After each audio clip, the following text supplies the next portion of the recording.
Hey everyone, so with the announcement of The Legend of Zelda Echoes of Wisdom, I decided to do a video based on, I would say, clone-like Zelda games. I hate using that term, but I just kind of want to give you guys a gist, like, hey, these are games that play like The Legend of Zelda, so I feel like Legend of Zelda was the top game that started it all, at least where it got popular, and these games are very similar to that style of gameplay. So here is the list of games that are similar to The Legend of Zelda, and I hope you enjoy.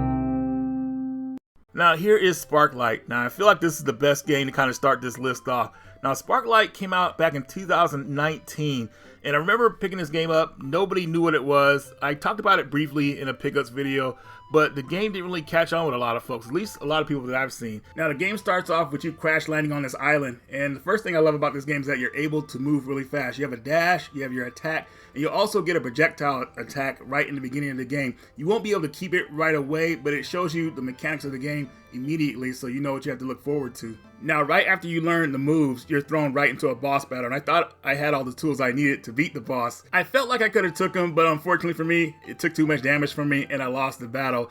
But it shows you what you have to look forward to. The bosses also have transformations as well. Like, you won't just like it won't have the same pattern over and over again. It'll change up, so that's uniqueness, I would say, to the boss battles. Red Blue Games created something special with Sparklight, and I think a lot of you guys will feel the same way too once you play this game. I guess a good way for me to say is that they created something nostalgic without forcing it to be nostalgic, on purpose. Just the game is just nostalgic to people who played like other adventure games, so you'll feel right at home with this one. I even went further and got the collector's edition for the game because I liked it that much, and the collector's edition came with a bunch of extras that you're seeing here. Now, I originally played this game on the Switch, but I think I'm going to play it on the PS4 to unlock some of the trophies. The game took me around 10 hours to beat, but I think if you're trying to be a completionist, I think it'll take around like 13 hours. Lots of good gameplay in here, lots of extras to unlock, so I think a lot of people will have fun with this one. She needed our help. We needed her help too. Since the fractures, things changed. The animals are different, angry. The sparklight that once gave life now corrupts and pollutes. The Baron wants all the sparklight for himself, and the evil mining corporation will stop at nothing to get it for him. We depend on Ada now. She won't watch a world suffer. She won't let the Baron win. She may fall, but she will get up and fight again, and we will help her.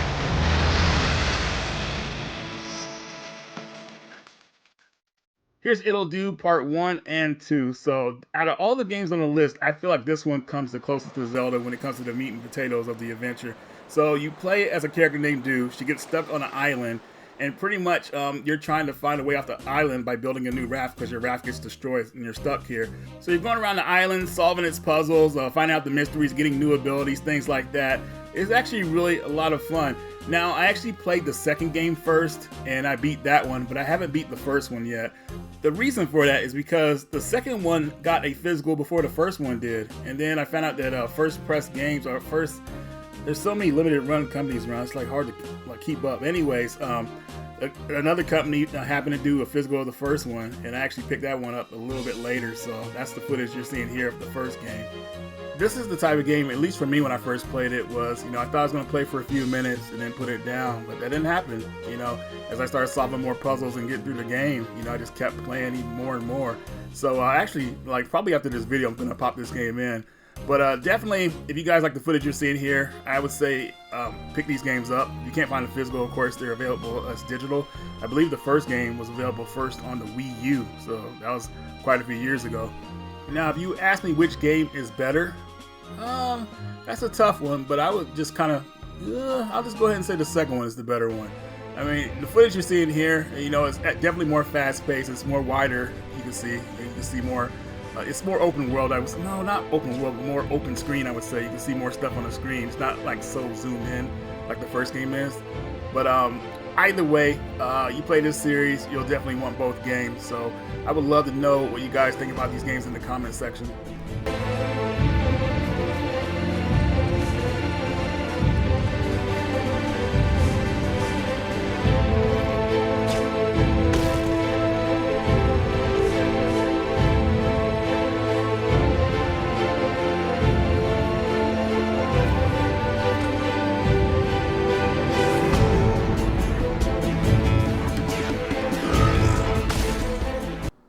Here's Heim's Quest. I think I pronounced that right, but this is the mascot for Crunchyroll.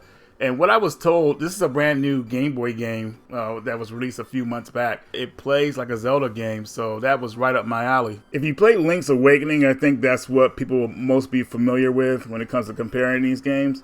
But I hear it's not that long, so I hear it's like maybe like, I think maybe your first time playing it, maybe about 3-4 hours, which is totally fine for a portable game. But in general, it's just nice to see like Game Boy games like still being made. Like it's just when I saw this is probably one of the highlights I saw at the show because I had no idea this game existed. So seeing this at Limited Run's booth, I was like, wow, dude, I gotta grab this. But you guys let me know what you think about this one if you've played it.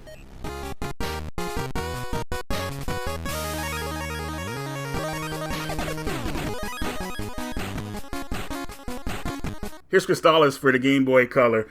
Now, not to confuse with Crystallis on NES, they're both different games, but they're just kind of like a brother and sister version of each other, I would say. So the Game Boy version, obviously, is not that long as the NES version, but the story in this one is technology has been destroyed pretty much, and people have turned back to magic. I don't want to go too much into the story besides that, but if you like top-down Zelda game type adventure games like that, I think you can enjoy Crystallis. It's not a very long game. It might take you let's just say 5 hours to beat this game, which is perfect for a game on the go, I would say, at least for back in the day. Now, I used to own this version of the game years ago, but I decided to trade it in for something, and I didn't regret it until probably like a year afterwards, and I've been hunting it down ever since. Now, the game is easy to find, just a cart only, but you know me, I want to collect stuff in box, and that's what I did finally. So, very happy to have this back in the collection. What's funny, though, is that this version is supposed to be an updated version of the NES game, but most people prefer the NES version over this one. I prefer the latter because obviously this game is shorter. But still, with either version you get, I think you'll have a good time. And, you know, what sticks out about the game on the NES is that, to me, was that it's actually published by SNK. That was always weird to me for some reason because, you know, SNK is known for their arcadey type games, not RPGs. But either ways, guys, I think this game is definitely something you want to take a look at. Alright, so next up is Crossing Souls. Now, some of you guys maybe remember I played this on a live stream back in the day. I was playing a long time, but I remember I got suspended and I couldn't live stream for a minute, so I kind of fell off from playing the game. But I got back into it again, and the game is amazing. I think a lot of people will enjoy it, especially if you like action RPGs. Now, I have to warn you guys, I don't want to go too much into the story, but the title kind of like reveals it itself, you know. There's some moments in the game that are pretty sad, so just prepare yourself. But other than that, you know, it's a great story, good action RPG, and I think a lot of people can get into it. Now, just a little bit about the gameplay. It's really cool because you can switch between characters at a whim, pretty much. So each character plays differently, and some have a dash move to kind of dash away from the enemy. Some have a defensive move. You know, you'll figure it out as you play it. But if you want something cool and new to try that's kind of reminiscent of old school action RPGs, definitely give this one a go. Alright, so here is Crosscode. Now, I remember watching this game's development when it was coming out for PC, and I was really excited for it. This is a 16-bit looking game, and I know there's a lot of games out there that go with the nostalgia of the old school, trying to make it look like old school games to kind of entice people to try them out. And a lot of those games are pretty lame, but this one is not one of those games. This one just about immediately sucked me in. Well, I say just about because after a little bit of the intro, you have to go through a training part of the game where you're learning the mechanics pretty much. That overstayed its welcome just a little bit, but once that was over, this game got going really fast.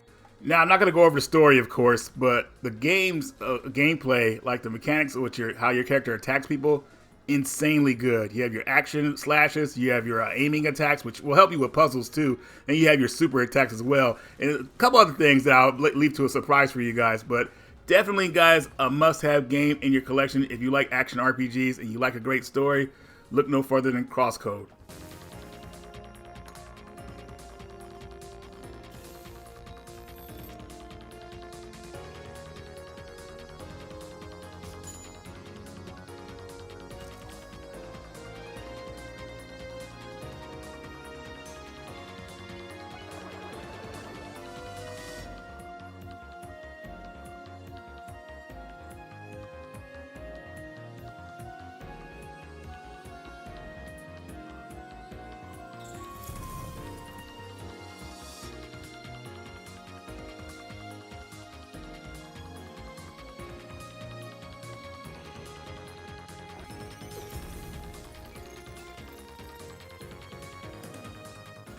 And last but not least, we have Arietta of Spirits. This is a good one, you guys. What makes this game stands out from the rest is that it has a modern, deep story.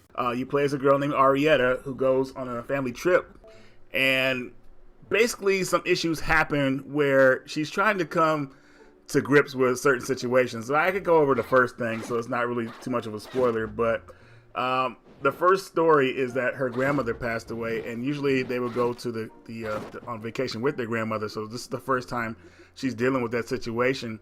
The story to this whole game is pretty, I want to say, heartwarming and sad at the same time. You know, there's certain situations that are like, man, it almost brought a tear to my eye. But gameplay wise, it is definitely feels like a Link to the Past. And I know that's a lot of people's favorite Zelda game, and this game to me is way better than that. I know that's saying a lot, but I'm going to put it out there.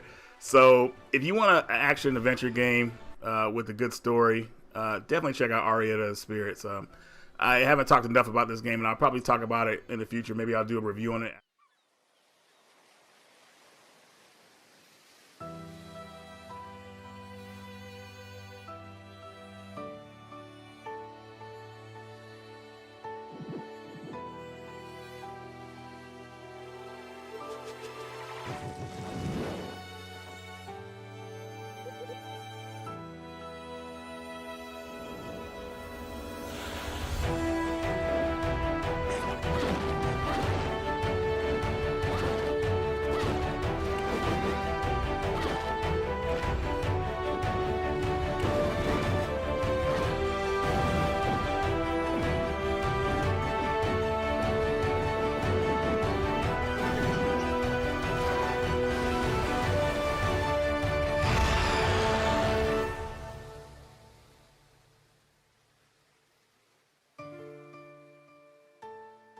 Alright guys, so I hope you enjoyed the video. Had fun putting this one together. Hopefully you guys found some games on this list that you never heard of or just want to play in general. But yeah, it was fun putting this together. And that's all I got for you guys. Thank you for watching The Radical One, and I will see you all later.